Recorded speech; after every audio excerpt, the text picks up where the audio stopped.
Hey artists and creators, J-Star here. Happy holidays and welcome back to Funkin' Dazzles.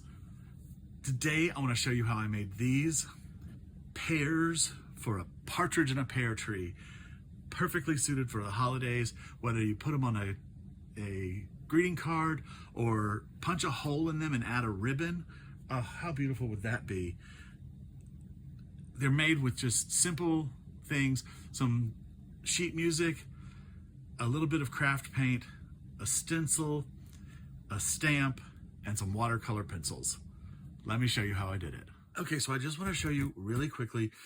I've got this book of music. This is an old book of music, and I've torn out a few pages, and I'm gonna whitewash these, okay? So simple process: mix your paint with some water, and you can play with it. You know, the consistency. This is about like cream. I could probably use some more water in there. I'm gonna put a little bit more water. I've already done 3 of these sheets, but I thought, you know what? I need to make a quick video and show you this process. Okay, now the one thing you want to do is kind of look at your brush, because the pigments will stick together. So just kind of make sure it's well mixed. Again, I've already done 3 pages, so I'm just down to the dregs of my paint and water, but that looks pretty good. Now, if you don't have a book of vintage music, of course, not everyone has that lying around, just go on the internet and print off some music. Like, I mean, you could actually print off a specific piece, like the 12 Days of Christmas, and that would be really cool. Like if you're going to put on the back of an artist trading card, or like I'm doing tonight, I'm making matchboxes. So anyway, water and paint, and then I just kind of glop it on over each line of music. Oh, I'm going to be down to the dregs of my paint, but that's perfect because I need to use it all. That's better. Okay. I just want to knock back that darkness of the black and the contrast. I just want to have this in the background. And I like putting Christmas music on these because, you know, it gives it a little more holiday feel, even if it's not a Christmas song like Sovecetto. Is that a Christmas song? I don't think so. It's my favorite song growing up by Carl Emmanuel Philippe Bach. Okay.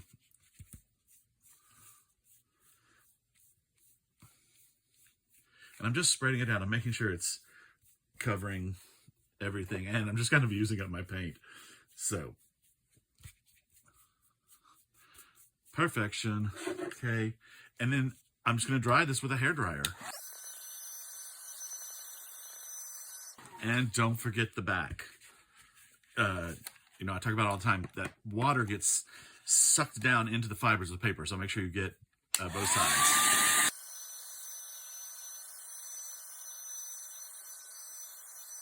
Cool. Ooh, crispy. Okay, so I have my pages, and you can see the difference. You know, it just knocks that back, and it gives it a more muted tone. Now, I am going to take my star stamp, or star stencil. Should probably do this 1 page at a time. Okay. And some Delicata Gold. And then I'm just going to stencil over this. Now, one thing I found is if I start over here on the right and then move to the left, I'm not overlapping. You know, I'm not in danger of smudging my first set of stars. Super simple. I'm using a little pouncer brush. Find that this gets into the crevices much better.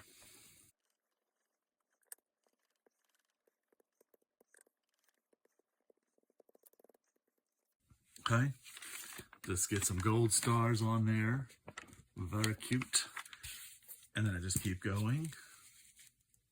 And I'm going to kind of shift these down just a hair so that you know, I don't have a hard line there. I don't know where the cut lines are going to fall.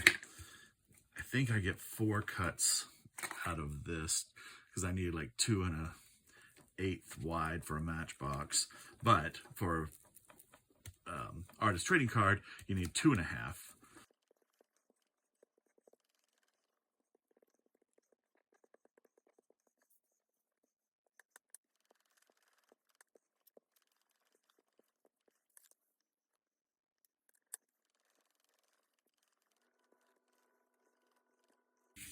All right, that's pretty good.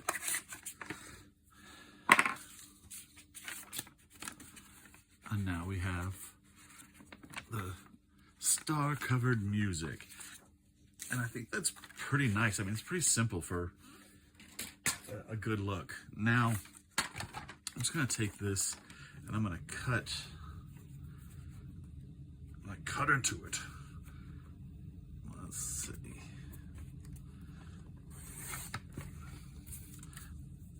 Cut off that strip. And I'm gonna cut just above this because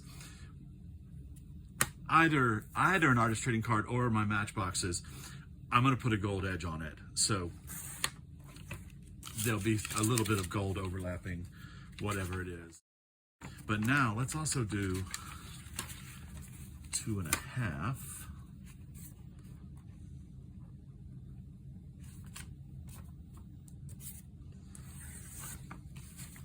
By 3 1/2.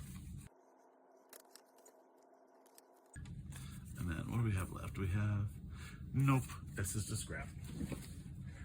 All right, so we've got a couple of artist trading cards. Okay, so we've whitewashed our sheet music and I cut it down to 2 1/2 by 3 1/2.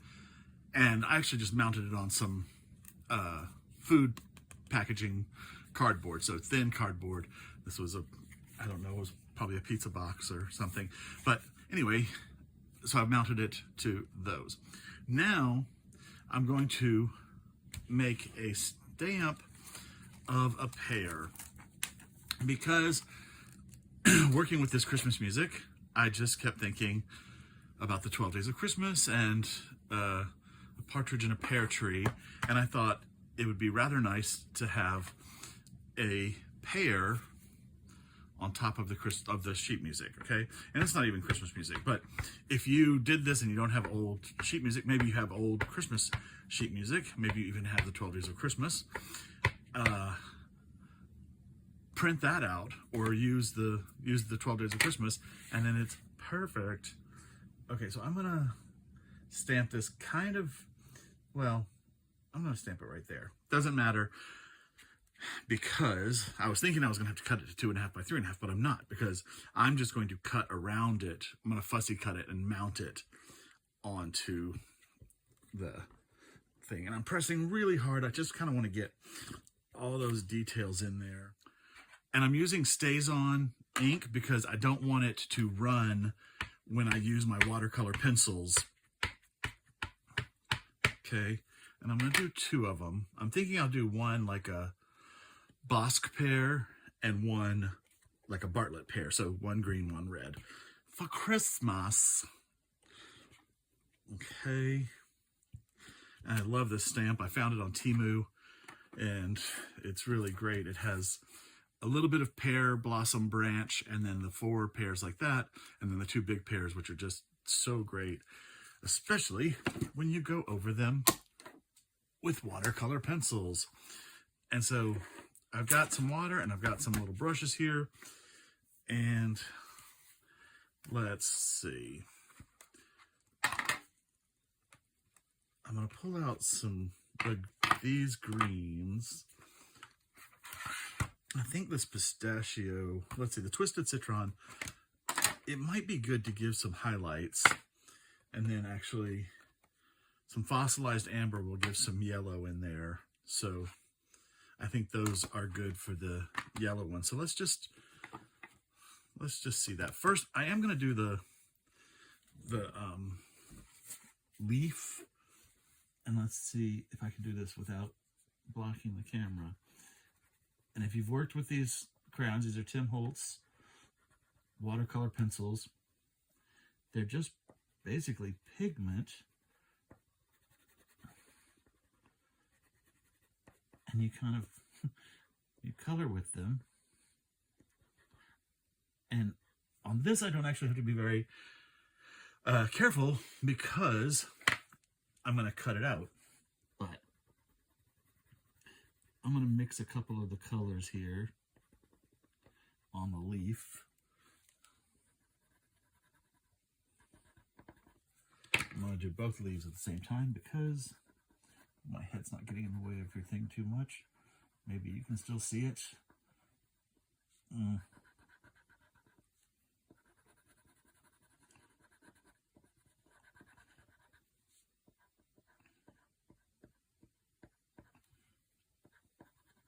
Okay, good. And I think I'm going to use this tiny brush. I'm just going to get it a little bit wet. I probably need something to dry off on. And I'm just going to come in here. Let's see, a little more water than that. Just going to come in here and wet it. I've got too much water now. But it just turns it into watercolor and softens all those lines. Oh, can you hear me? I'm concentrating so I can't talk loud.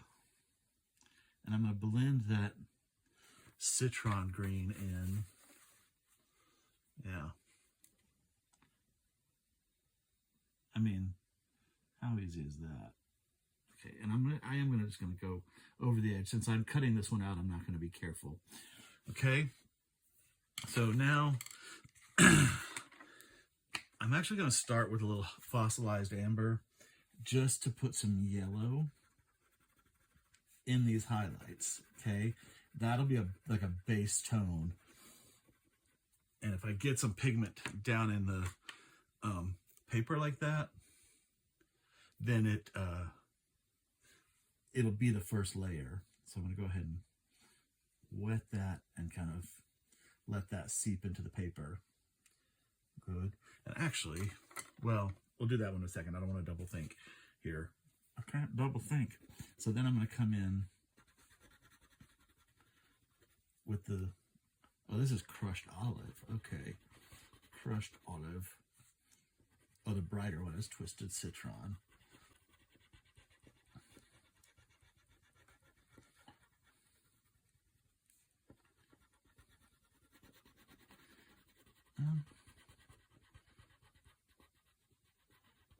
As I'm doing this, I'm deciding I'm going to go all the way to the edge. Even though my color doesn't look that different, I'm going to put green, the darker green, over this.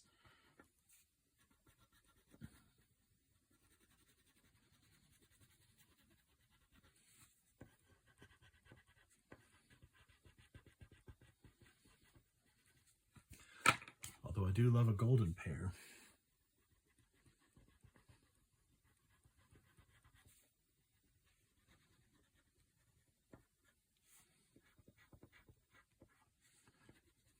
Actually, maybe I should leave it like that and do a golden pear on top of the music notes with the gold.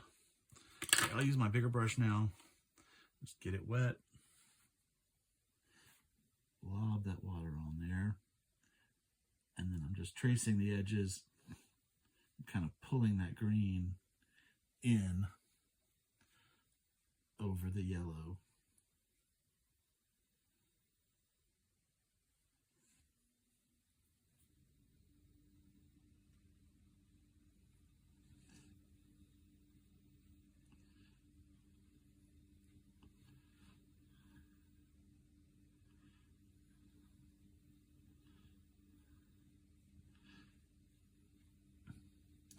And that green has actually cast that yellow very beautifully as a green pear. So I'm very happy with that. I'm going to leave it because I am known to overwork stuff. I am going to, however, grab this vintage and do a little bit of color on the stems.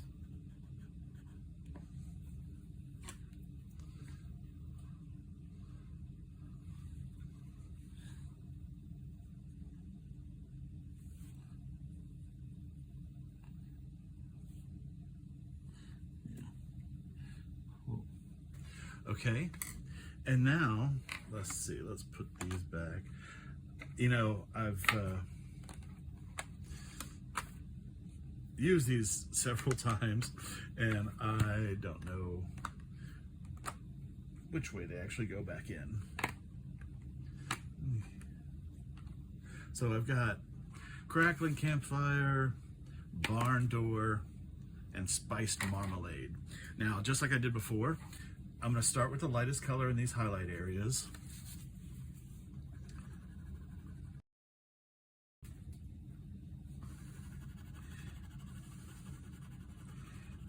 This time, I'm not going to pre-moisten these because it does kind of affect the pencils. So I'm going to put a little crackling campfire around this.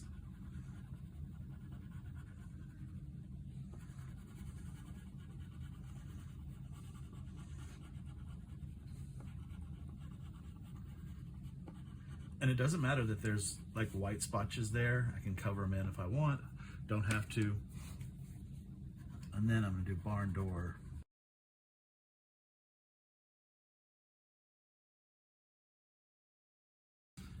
Okay. And now I'm going to take my big brush. Well, you know, relatively big. And wet down that pigment. Oh, look at that.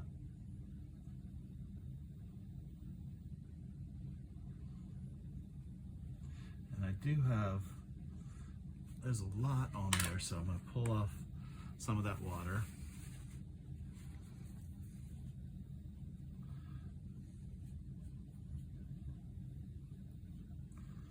And again, if I were just doing this on paper to be framed or whatever, I would be more careful with my edges, but I am going to cut these out. So now that middle, to me, it looks a little orangey. So I'm going to come in with the whatchdoogie. What is this? Fossilized amber. I'm going to just put some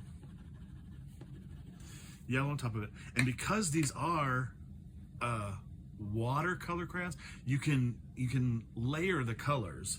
So I'm just going to wet it a little bit. And you see how that yellow is kind of taking over. Okay, I'm just going to be very careful, and I'm not going to overdo it. And that just kind of brightened that middle, I think. Okay, I'm pretty happy with that. Where did these go? I don't remember. I wish I had all of these. I wish I had all of the colors of the Tim Holtz, you know, watercolor pencils, and then put them all in, like, you know, all the reds together, all the oranges together, all the yellows, whatever. Okay, so there are the pears. Cool. And now I want to dry them and cut them out. So I'm going to do that off camera. All right, so I have fussy cut them out, and as suspected, the first leaf just came unattached, so I cut the second one separate. That's okay, we can glue them back together. But the other thing is, it's cool, we could put the leaf somewhere else if we wanted, you know? We don't have to have it be in the same location. My grandmother, whenever she did a big flower arrangement with silk flowers, she would always have a leaf or a blossom down beside the vase so that it looked like they were natural and just, you know, leaves were dropping and whatnot. So I always think about that. I do, however, want to edge them because I don't know if I said this or not, but I did these on cardstock, just plain old white cardstock. And when you glue it down, there's going to be that edge. Normally, I would edge it with black magic marker, but I think this time I'm going to go for gold since we are doing kind of a partridge in a pear tree, Christmassy thing. I'm going to put this down here. And I'm also going to edge my cards in gold. So basically, I'm not even going to press this down to get paint flowing. I'm just going to try to run it against the edge Yeah, and it overlaps it just a hair. Oh, it's gonna look so nice.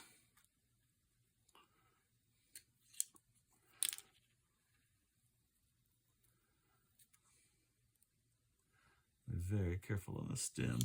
So I almost cut through the stem too.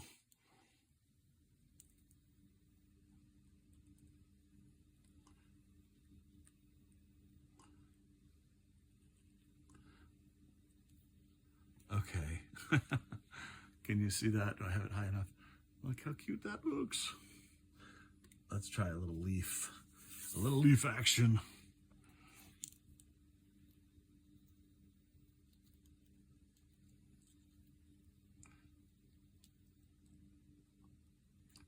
Can you see that? I have to get close without my glasses on to be able to do little work like this now. Cool. Oh, should I show you? Can you see it? Can you see it? Okay. Just a little gold edge. Lovely, lovely.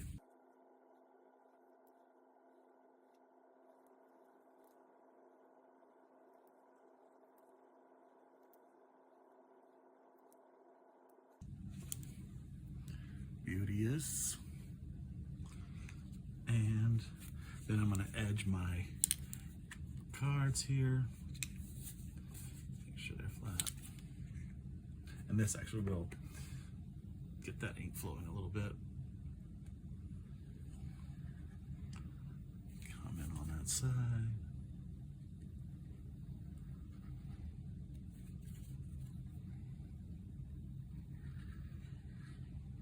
Oop, got a little bit of corner coming up there.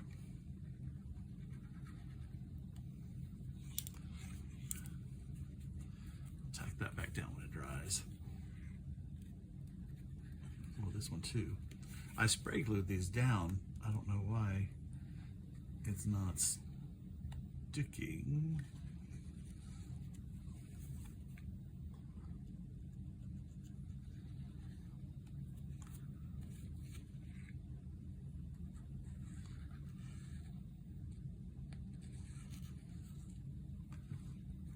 Okay. Those look really good. Okay, I'm gonna give that gold a chance to dry, and then I'm gonna glue them together. Okay, so they're all dry, and now I'm just gonna use a little, this is Aleene's tacky glue in a little squirt bottle. When you just want a little bit of glue, my hands shake so bad when I try to do tiny things. It's crazy. Okay, hopefully I was in the shot there. I mean, it's just gluing. It's just glowing. Keep my head out of the shot too. And put the pear roughly in the center.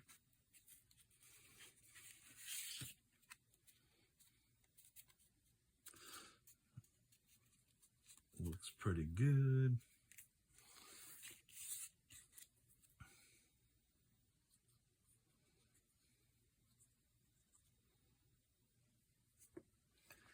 And then let's see. Just roughly reattach that leaf.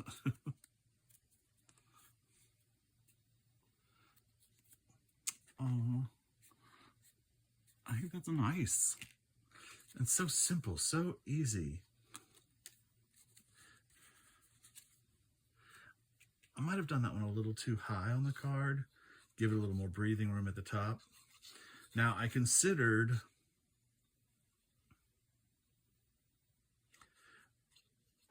stamping like a greeting, like Happy Holidays up here, and letting the top of the pear just kind of obscure it.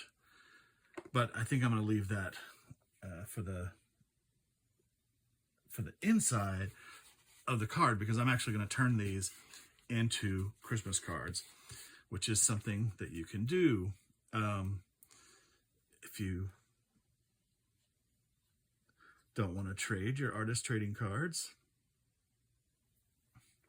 You can do stuff with them, and I like to turn them into greeting cards. I am going to keep this up here. I do like it up there. So like if I had stamped Happy Holidays or Merry Christmas or something up there, then I could move the leaf down here so that it would, you know, not block all of it.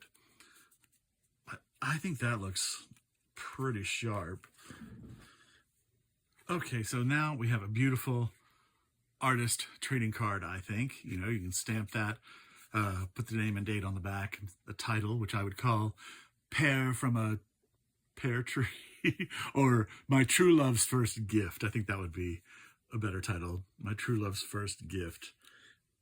And that edge is coming up a little bit, but I kind of don't mind it. Like, it just gives it a little bit of a 3D. I considered mounting these up with mounting tape, but I think the gold is enough to separate it from the page. Now, if I want to turn these into a Christmas card, I could simply grab a craft envelope and mount that to there, and voila, looks beautiful. Or that. So pretty, so elegant. Okay, or I could come in with the color like this and really set it off. Now that really picks up the light pear green in the pear. Okay, that's really pretty. And then I also have this. It's not a card. It's just a note card, an envelope. But look at this wine color with it. Look how beautiful that is. Wow. And then I could stamp Happy Holidays down here and do like gold embossing on it or something. I think that could be very pretty. I love these. Just very quickly, I just turned around in my studio and saw this ribbon. It's a velvet ribbon with a frayed edge. And I just thought, oh, what if I added that to the little Christmas cards? How beautiful. I mean, there's so many things you can do. So have fun with that. And here they are, our two artist trading cards, especially done for Christmas, sort of a partridge in a pear tree feeling. I think they turned out great, and they have that sort of vintage feel. I mean, beautiful in a little frame, which is, you know, if we mount them on the Christmas card or cards, I always get these 4x6 or 5x7. 4x6 looks great with an artist trading card size because you can just pop that into a frame. I call them art cards. Pop this into a gold frame and it's gorgeous, okay? Or same thing here. I love the look of this. And then this is something, they could frame this and bring it out year after year as a Christmas decoration, you know? It's art. These little cards are meant to be art. So why not display them as art? I love them. Thanks so much for watching the video. Please like and subscribe and leave me a comment. Let me know what you're doing for the holidays. From Funk and Dazzles, this is J-Star saying happy holidays and keep creating.